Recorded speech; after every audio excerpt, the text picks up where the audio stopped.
the idea that something can come from nothing. We're the first people to do this. We have to set the standard. When you know you're setting a standard for something, it's really awesome.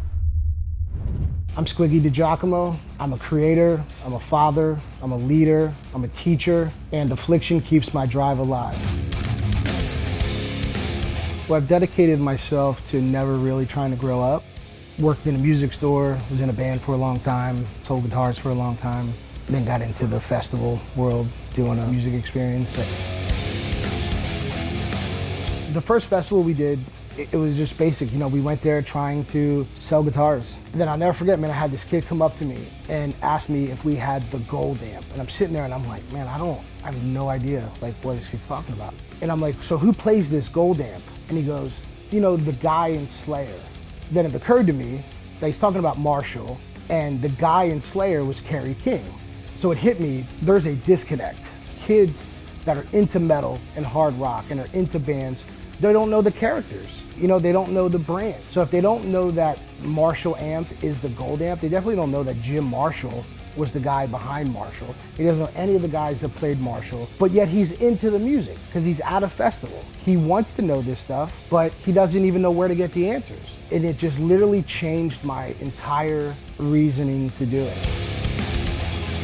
Nobody had ever thought that you could sell instruments or showcase instruments or inspire via instruments at a music festival. It just never been done before. You know, when we started 3.5 years ago, we were in a 30 by 30 tent. We're 6,000 square feet now. So in 3 years to grow like that is pretty awesome. Without the help of manufacturers like ESP, Paul Reed Smith, Yamaha, Fender Specialty, Jackson, those guys, we couldn't do it, but those guys are really special to us. The thing that keeps me going, man, is just the challenge of it, man. I mean, to do what we do, man, is really hard. It's not easy. It's not like there's a red carpet out. And there's not like there's a template for this either. You know, it's not like somebody did this before us and failed and we can just go, we just won't do that.